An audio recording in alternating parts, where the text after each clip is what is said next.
Welcome back to another episode of Pulse on the Market. I'm your host, Jaden Brains, founder of Brains Capital. And once again, this show is designed to help you as an investor make better, more educated financial decisions. So let's get right into it. Today's been kind of mixed. So the indexes are barely up. We got the Dow at 0.14, NASDAQ up 0.4, the S&P up 0.34%, and the small caps are down 0.57, and the 10-year Treasury yields are down 0.71. They're down to 4.073. And so let's just get the biggest loser out of the way first so we can talk about the good stocks that are killing it today. So the biggest loser of the day was Snap. They're down 31%, 31.5% to 11.97. This was brutal for Snapchat. They were up above $17 before the close, and now they're down to under $12. They just lost $9 billion in market cap. That is so sad to see. Now they're under 20 billion again, and they just got hammered. They're cutting staff by 10% to apparently.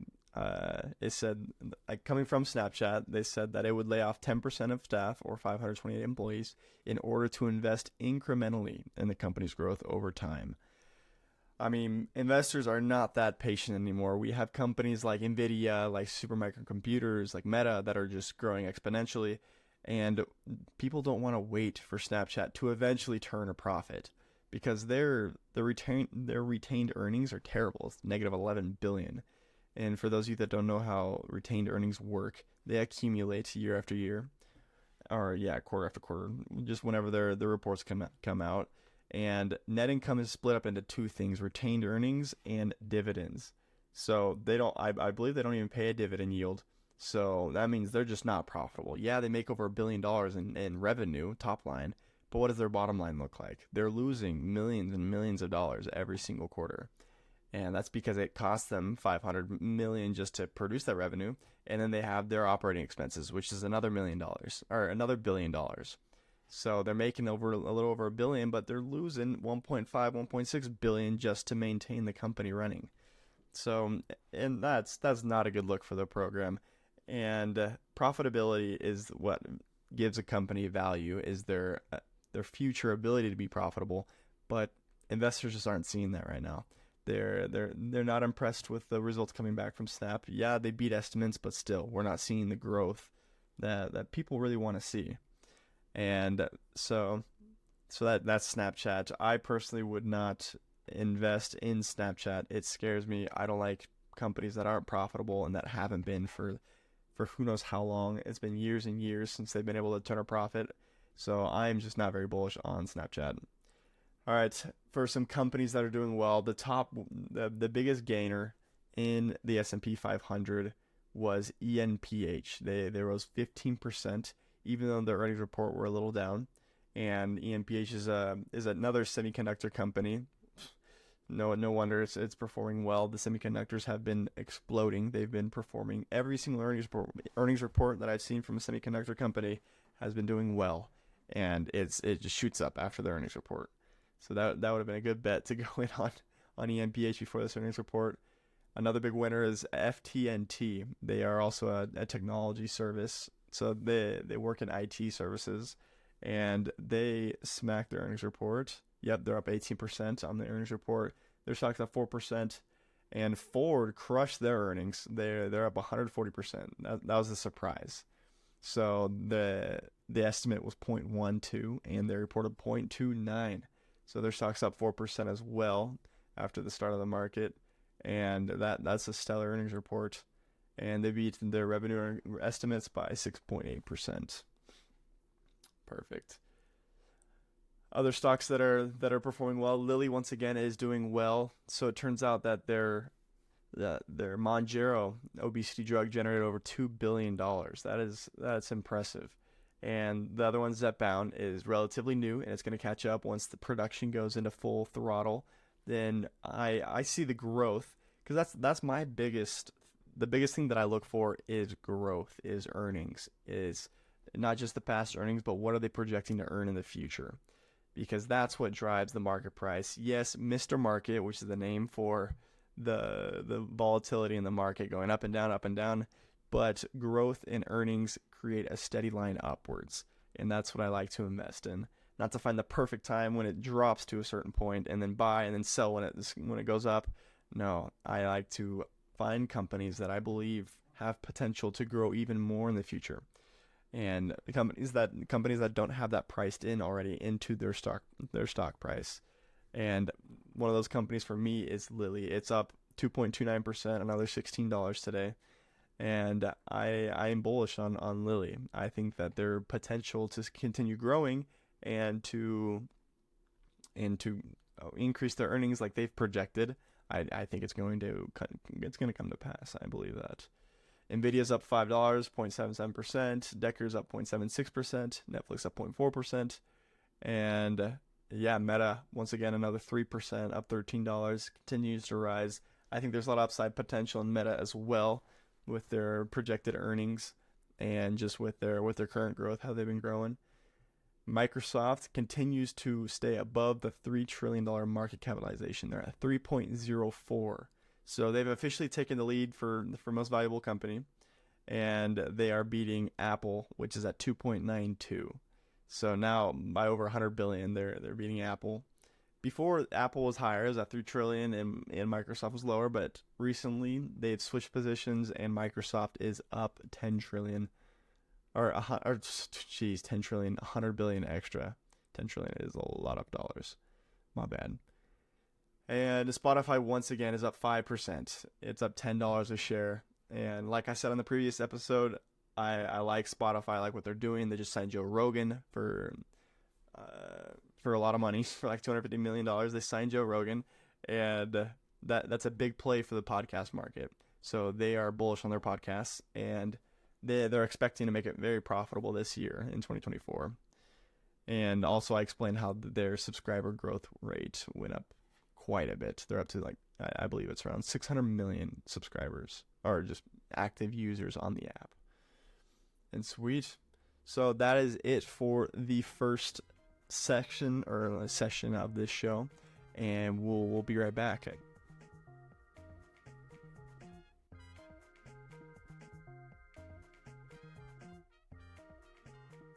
Welcome back to the second half of the show. Let's get right into it. So the Dow is up 0.43%. We've seen that the indexes have increased since the first part. The Nasdaq's up 1.10, and the S&P is up 0.72. So we're seeing once again people are having hope in a Fed rate cut. Once again, oh man, this has been kind of annoying with just the ups and downs in the market. It's been staying pretty neutral. One day we don't have hope, they're not going to cut them. One day, oh, they actually might. So that seems to be what's going on in the market recently. And for the second half of the show, I'm going to go over some earnings reports, some IPOs for companies, and just some stories. So to start things off, NYCB, the New York Community Bank Corp's credit rating was downgraded to junk by Moody's due to concerns over its exposure to the struggling commercial real estate market. That's one of the news headlines. And if we take a look at it, it's kind of scary a little bit, because the Moody's said that the downgrade was driven by concerns about challenges facing New York Community Bank Corp after the lender shocked Wall Street last week by revealing a surprise loss on its exposure to the struggling commercial real estate market. Oh dear, this does not sound good. The downgrade dropped the bank's credit rating 2 notches from its previous level, making a substantial loss of faith about the bank's ability to repay its debt holders. This sounds an awful lot like the Lehman Brothers back in the 2008 crisis, the 2008 crash, and that's the last thing we need is another bank crash. It's good if you have a lot of cash and you plan on buying up securities like these, but not so good if you currently own securities. If you currently own real estate, we don't need another real estate crash, right? But this seems awfully similar to what happened in 2008 with the Lehman Brothers, the first institution to crash, which led to a domino effect of many institutions, which caused the 2008 crash. So that's slightly concerning. So there's a new sports streaming service coming out. Disney, Fox, and Warner Bros. They plan to launch a joint sports streaming service this fall, actually. And they're going to feature content from ESPN, TNT, FS1, ABC, Fox. And they want to target the younger market, make it more accessible, and have it all in one spot. And they know that cable has been on the decline for the last who knows how many years. and less and less people are using cable because there's these streaming services that include everything that cable has, and it's even cheaper. So this is what they're shooting for. Specifically, the younger market is pretty huge, and just with the decline in TV and cable, they want to give us access to all of this kind of stuff. So that's what's up. I'm excited to see what that looks like, what the price is as well. They're thinking about combining it with like a Disney Plus subscription. It's like an upgrade that includes all of it in one spot, which would be nice. The General Motors recalled 323,000 vehicles due to a tailgate issue that may cause it to open while driving. Yeah, no thanks. So I have stuff in the back. I don't want it flying out because the tailgate's not working. And this happened with Toyota, not the same problem. They had an airbag problem where it would just go out. There, it would just go off randomly. And pre-crash. It wouldn't even be a crash and it'd go off. Which, if you have your legs on that dashboard, the last thing going through your mind is your knees. So that would not be good. And, oh man. So this seems to be happening pretty often. Because first was Tesla with the little symbol on their dashboard that was too small. And they got 2.2 million vehicles recalled. And then Honda, now GM, all within a week. And this seems like a headache for automotive companies. Yeah, no, thank you. All right. Let's see what else. Uber's first profitable year yet. So first full year profit as a public company. They earned $1.43 billion in 2023, and this signals really a strategic shift. They went from prioritizing growth. They're in the growth stage of just getting as many users, as many drivers, whatnot, and now they're achieving profitability. They're hitting that switch, and they're going for profitability, which is what investors like. We like profit. So this could be good leading up in these upcoming years for Uber as they strive to achieve this profitability.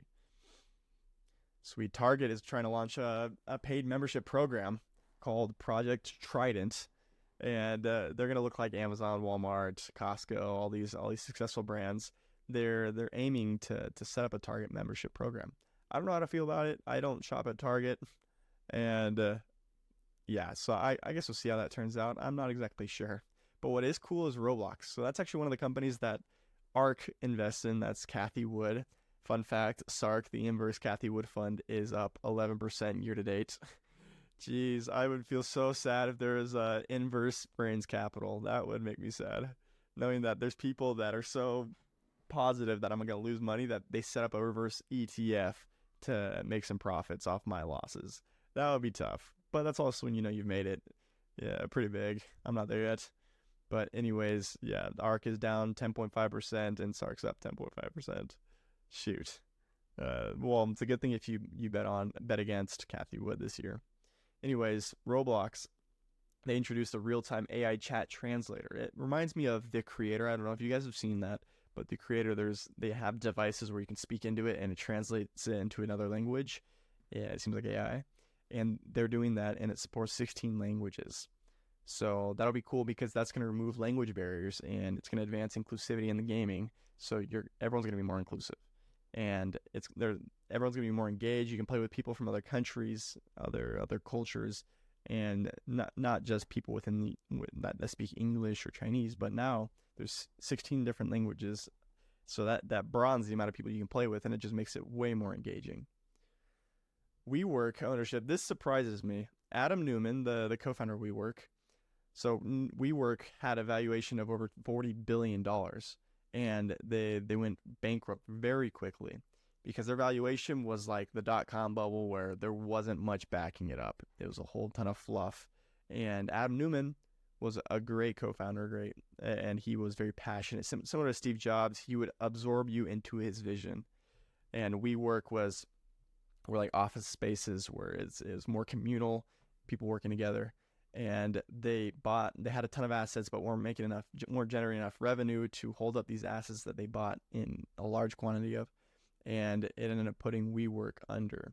And now Adam Neumann is attempting to buy back once again this now bankrupt company, despite all the past controversies and financial woes.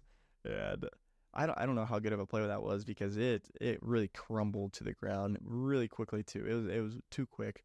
There's a good documentary on WeWork that I genuinely enjoyed watching. And yeah, So just a little news on credit cards. Credit card delinquencies surged over 50% in 2023. So it reached 1.13 trillion in debt. Jeez Louise. And that indicates increased financial stress among consumers. So there's far more debt for credit cards. That's good news for credit card companies. They made bank off that, and they're still making bank. But geez, for the consumer, that's tough news. $1.13 trillion in debt. Sweet. So just to give you guys some earnings reports that are coming up and what to look for. So Disney is going to report today after close. And what I care for in earnings reports, not as much as how much they're expected to beat it by, but what's the estimate and what's the year-over-year growth. Because if it's projected to reach X amount of dollars, X amount of EPS, earnings per share, and what's the comparison of that to last year? Because even if it falls a little short of the estimate, but they're showing growth, and they're showing higher earnings per share in comparison to the last quarter of the quarter of last year, that same quarter last year, sorry, then that's what I look for. That's what indicates that's what more indicates the stock price. And if it exceeds the expectation and shows year over year growth, that's when a stock really shoots up. And so far, I've been able to call at least the last four that I've really doubled down on. It was Netflix, it was Lilly, Deckers, and Meta. So those are the stocks that I really doubled down. I dove into the financials, the year over year, the trailing EPS, and also what they're projected to achieve, and just diving into the specifics of each company as well.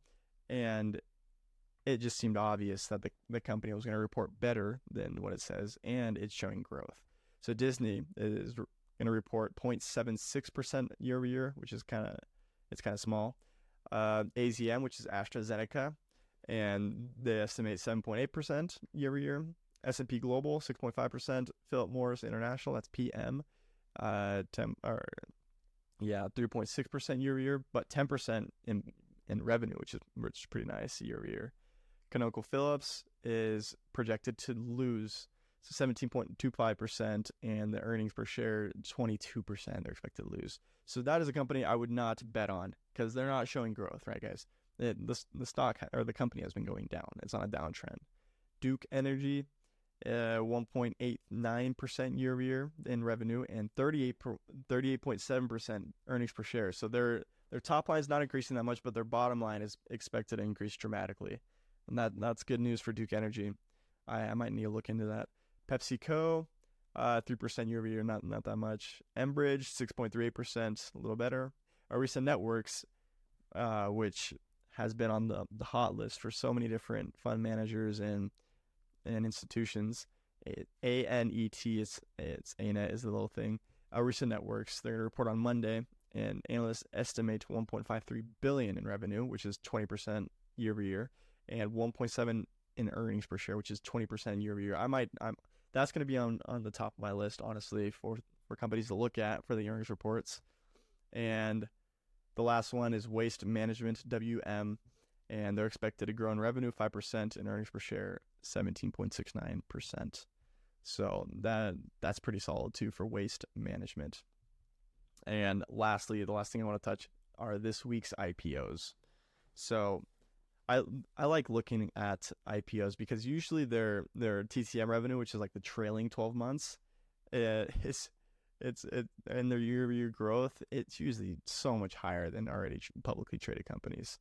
Like for instance, on Metagenomi, I don't know how to pronounce that. MGX is going public on the 9th, so in 2 days, and it's a genetic medicines company, and its TTM revenue is 37.95. And the revenue growth year over year is 6,978%. That's absurd. That's so much. So I love looking at IPOs because some of these companies are just in major growth stage. They're growing their top line dramatically, and these are good long-term investments. Some of them, not all of them. You have examples like American Healthcare. It's AHR is the ticker, and it's only up 3% year over year. But then you have specific companies like Caverna Therapeutics, KYTX, and that's a clinical stage biopharma company focused on autoimmune diseases. and it's up 24% year over year. Where's it at? Perfect Moment, PMNT, 42.5% year over year. Amphitryte Digital, 123%. That's AMDI. Trident Digital Tech Holdings, TDTH, is 92.2% revenue growth year over year.